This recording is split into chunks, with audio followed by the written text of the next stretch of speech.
ఇప్పుడు ఈ restaurant design చేసినప్పుడు ఎలాంటి వంటకాలు పెట్టాలి, ఏం చేయాలి అని రిసర్చ్ చేశారా మీరు, లేకపోతే మీ అంతటా మీరే ఒక గట్ ఫీలింగ్తో పెట్టేశారా? అసలు అదే ఆలోచన అట్లా ఏమీ లేదండి. కాకపోతే ఎప్పుడు మేము ఇంట్లో భోజనం చేసేటప్పుడు అందరూ శౌర్య ఫ్రెండ్స్, పెద్దబాబు మా హస్బెండ్ ఫ్రెండ్ అందరూ మొత్తం అందరూ కూర్చునేటప్పుడు ఎప్పుడు కూడా మామూలుగా అబ్బా ఈ ఫుడ్ కనుక బయట ఉంటేనా సూపర్ ఉంటుంది అని ప్రతి ఒక్కళ్ళు అనేవాళ్ళు. కానీ పెడతానంటే వద్దనేవాళ్ళు. అలా ఫస్ట్ నుంచి ఇంట్లో నేను వండుకునే వంటలే ఇప్పుడు మన రెస్టారెంట్లో ఉన్నాయి. ఫస్ట్ థాలీ పెట్టానండి.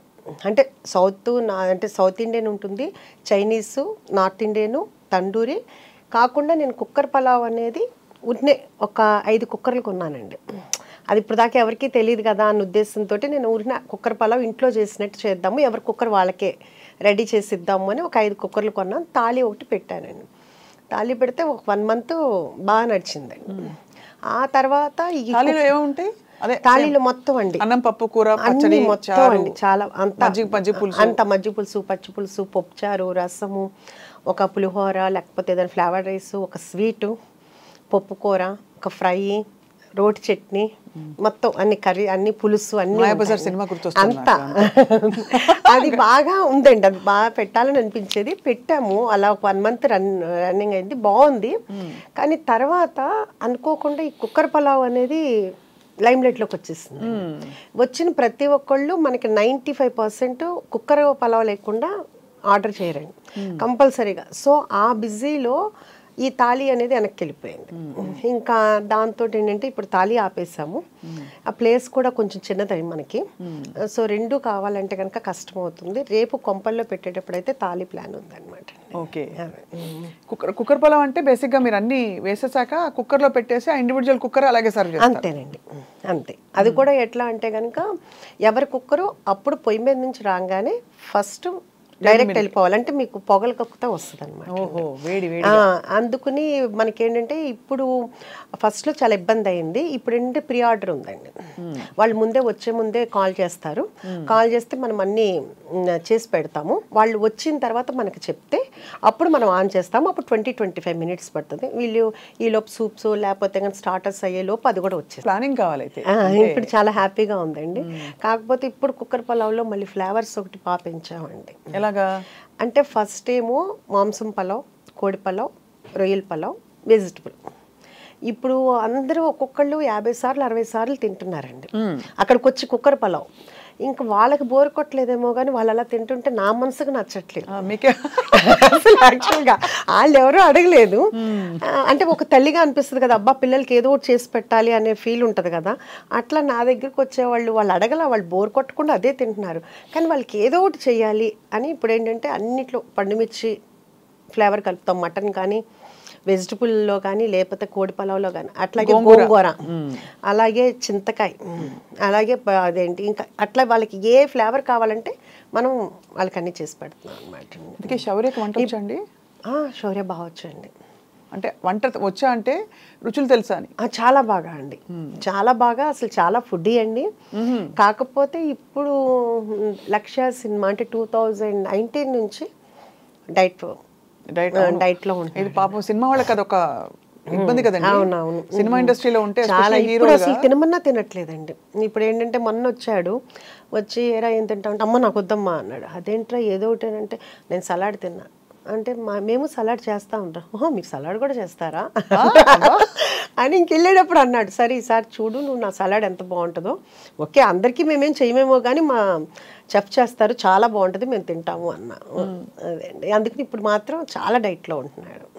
అవును, చాలా కష్టం కదా.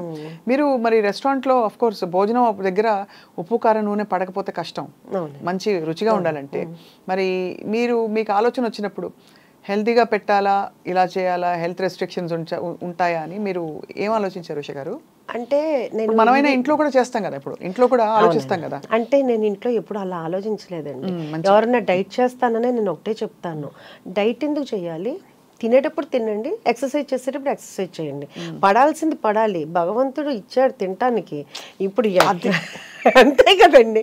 ఎప్పుడో అంటే ఒక ఏజ్ వచ్చిన తర్వాత ఎలాగో తప్పదు, ఇప్పుడు నుంచి డైట్ ఎందుకు అని నాకు ఇప్పుడు కూడా దాని విషయంలో మాత్రం నేను దానికి ఏకీభవించడం, ఎవరైనా చేస్తానని ఒప్పుకోను. పిల్లలు అనేది తినాలి, ఫుల్గా తినాలి అని. అందుకని నేను మా పిల్లలకి కానీ మా ఇంటి దగ్గరికి వచ్చిన అందరికీ ఫుల్గా పెట్టడమే నాకు అలవాటు. అలాగే తినేవాళ్ళు అందరూ. సో ఇప్పుడు కూడా నేను ఎక్కడ కూడా మన దగ్గర శౌర్య అడిగాడు, చెప్పాడు, అమ్మ ఏంటమ్మా నీకు జీడిపప్పు, మీకు ఏమైనా జీడిపప్పు తోట ఏమైనా ఉందా అని అడుగుతున్నారు నన్ను అందరూ. ఏంటి జీడిపప్పు నెయ్యి బాగా వేస్తున్నావు అంట కదా, బాగా పేరు వచ్చింది అన్నాడు. అవునరా, మరి వాళ్ళు తినాలి కదా, మంచిగా ఉంటుంది కదా అని చెప్పి. అందుకే మన దగ్గర జీడిపప్పు నెయ్యి అన్నీ ప్యూర్ ఉంటాయండి. అంతా ఫ్యాట్ ఫుడ్ అని అనుకున్న రోజు తినరు కదండి, వారానికి ఒకసారి తింటారేమో. కానీ ఒకటి మన దగ్గరికి వచ్చేవాళ్ళు నేను రోజు మాట్లాడుతూ ఉంటాను. రోజు అంతమంది వచ్చేటప్పటికి నాకు కొంచెం మెమరీనే మామూలుగా తక్కువ. సో అడుగుతుంటాను, ఏమా ఎలా ఉంది, ఇది 11వ అండి, ఇది 50వ అండి, మీరు మమ్మల్ని పలకరించారండి, మేము హర్ట్ అవుతున్నాం, మీరు మమ్మల్ని గుర్తుపట్ల, ఇట్లా అంటుంటారన్నమాట అండి. సో అందరూ చాలాసార్లు వచ్చేసే ఉంటారు, ఈ వారంలో 3వ అండి ఇది, అట్లా చెప్తుంటారు. సో వీళ్ళందరూ ఇంత ఆదరించినందుకు నిజంగా వాళ్ళందరి నాకు ప్రతిసారి వాళ్ళు వస్తున్నప్పుడల్లా నాకు అసలు దేవుడు పంపించిన వాళ్ళకి మళ్ళీ అనిపిస్తారండి. ఎందుకంటే నేను లోపల పెట్టాను, మన యాంబియన్స్ కూడా ఎంజాయ్ చేస్తామని అంటారు, నాకు దాంట్లో అర్థం అవ్వదు. మీరు ఒకసారి చూసి చెప్పండి, అందరూ మీ యాంబియన్స్ని ఎంజాయ్ చేస్తున్నామండి అంటారు, చాలా నార్మల్గా ఉంటుందండి. అంటే వాళ్ళ అభిమానమో మరి ఏమో అర్థం కాదు. అట్లా నాకు ప్రతి ఒక్కళ్ళు కూడా నా ఫ్యామిలీలాగా అనిపిస్తారు. వాళ్ళు కూడా ఏంటంటే నేను వెళ్ళంగానే వాళ్ళు చాలా సంతోషంగా నాతో మాట్లాడతారు, మీకోసమే వచ్చామండి, మీ యూట్యూబ్ చూసాము, మీ ఇంటర్వ్యూ చూసాము అని అంత అభిమానంగా వస్తుంటే వాళ్ళందరినీ అసలు ఇప్పుడు నా పిల్లలు కొంచెం దూరంగా ఉన్నా కానీ అది మర్చిపోతున్నాను అనమాట. అంత చాలా ఆనందంగా ఉంది. మీరే స్టార్ అయిపోయారు ఇప్పుడు. అలా ఏం లేదు, అలా అభిమానం అండి. నేను ఇది ముఖస్తుతికి చెప్పట్లేదండి, బికాస్ ఒకటి మీరు మీ చక్కగా చిరునవ్వుతో మీరు ఎంత విల్లింగ్గా హ్యాపీగా పంచుకుంటున్నారు మీ విశేషాలు, అలాగే మీ భోజనం పెట్టే తీరు కూడా అర్థమైపోయింది, మీరు ఎంత మనస్ఫూర్తిగా పెడతారు. అవునండి, ఎందుకంటే అది మా మదరు అలాగే పెట్టేవాళ్ళు ఇంట్లో, మేము చిన్నప్పటి నుంచి అలాగే చూసి పెరిగాము. సో మాకు కూడా అదే అలవాటు అయిపోయింది. ప్రాపర్ ఎక్కడండి మీది? మాది ఏలూరు అండి. మా ఫాదర్ రెసిడెన్షియల్ కాలేజ్ అదంతా ఉండేది, ఆయన లెక్చర్ అయ్యి తర్వాత రెసిడెన్షియల్ కాలేజ్ పెట్టారు. సో మేము చిన్నప్పటి నుంచి మా ఇంట్లో ఎప్పుడు మనుషులు ఉండేవాళ్ళు, ఎప్పుడు వండి పెట్టడమే అమ్మకు అలవాటు. ఇంకా అలా చూడటం వలన ఏమో కానీ మ్యారేజ్ అయిన దగ్గర నుంచి మా హస్బెండ్ ఫ్రెండ్స్ని తీసుకురావటం, ఆ తర్వాత పిల్లలు వాళ్ళ ఫ్రెండ్స్ అందరు ఇంట్లో ఉండటం, ఇంకా తర్వాత నేను ఐరా క్రియేషన్స్ స్టార్ట్ చేసిన తర్వాత అప్పుడు ఆఫీస్కి రోజు నేనే వంట చేసి తీసుకెళ్ళటం అంతమందికేను. ఎప్పుడన్నా అది నేను అంతమందికి ఒక్కొక్కరికి 4 కేజీలు 5 కేజీలు వండి చేసి తీసుకెళ్ళేదాన్ని. ఎప్పుడన్నా ఒకరోజు నాకు కుదరకో లేకపోతే ఊరెళ్ళో కర్రీ పాయింట్ దగ్గర నుంచి తీసుకొస్తే అస్సలు కదిలేవి కాదండి. ఏంటి తినలేదు అంటే మాకు నచ్చలేదు మేడం అంటే, వాళ్ళు ఏంటంటే వాళ్ళ ఇంట్లో ఫైట్ చేసినట్టు మీరు వండితేనే మేము తింటాం అనేటట్టు ఉండేవాళ్ళు ఎవరికండి. అందుకని రోజు వంట చేసి తీసుకెళ్ళేదాన్ని. షూటింగ్ కూడా నేనే తీసుకెళ్ళేదాన్ని. మొత్తం